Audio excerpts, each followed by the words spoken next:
Welcome to Take 5, where we take about 5 minutes or so. We reflect on our lives and a bit of the scripture and see if there's any correspondence at all. And this summer we've been looking at the book of Ecclesiastes that presents to us life as a riddle, but can give us some real insights about wisdom.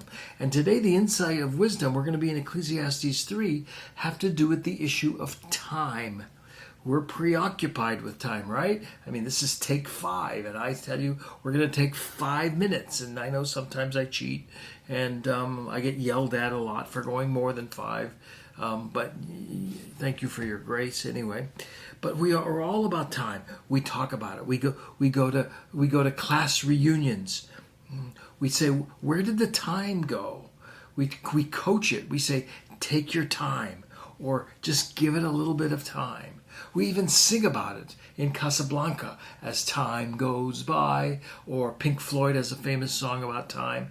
And Ecclesiastes 3, the rock band The Byrds, you know that, they sang this very chapter, and it's all about time. Well, let me read the chapter, but I want us to, as you hear it, to remind ourselves that time is more than just this random thing that flows, 24 hours a day, 7 days a week, that there is purpose in time, and there is contrasts in time, and that God is doing something in the time of our lives. But just so you hear it, here it is. For everything there is a season and a time for every matter under heaven. Here's the contrasts. A time to be born and a time to die. A time to plant and a time to pluck up what is planted. A time to kill, a time to heal. A time to break down, a time to build up. A time to weep and a time to laugh. A time to mourn and a time to dance.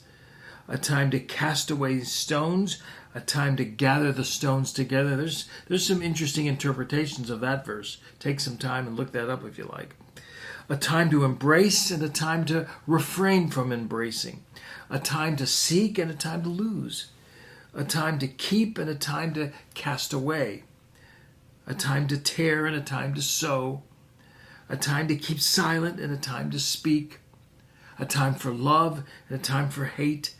And a time for war, and a time for peace. It's all about time. And though it seems a bit random, the writer is trying to show us in all of this that God has a purpose, that God has a plan for all of the issues of time in our life.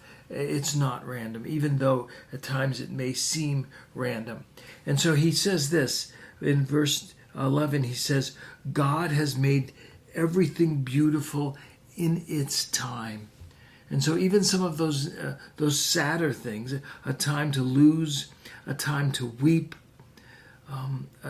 even a time to die, as morbid as it might sound, there can be beauty if they are experienced within the plan of God and in the purpose of God.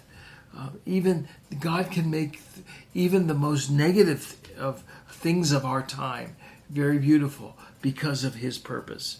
And so I guess as you think about those verses and your own time and what you do with your time and where your time is going, let me just conclude this way. You may be in a season of life right now where your time is hard, where the time is not very joyful. Maybe the season that you're in is really difficult, whether it's financially or with relationships. Maybe you're watching your parents grow older. Maybe the season is really hard and it doesn't seem beautiful at all. And if for that, I'm sorry. And yet, let me just encourage you that God can make something beautiful from wherever your life is right now.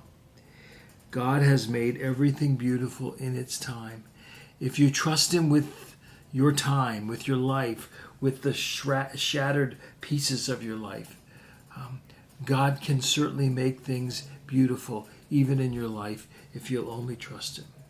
For everything there is a season, and there's a time for every matter under heaven. And that includes all of the details and the specifics of your life. Your time, your season right now is in God's hand. And he can even make something beautiful out of the difficult season as well. I'll see you next week as we continue musing through the book of Ecclesiastes. Have a good time until I see you again.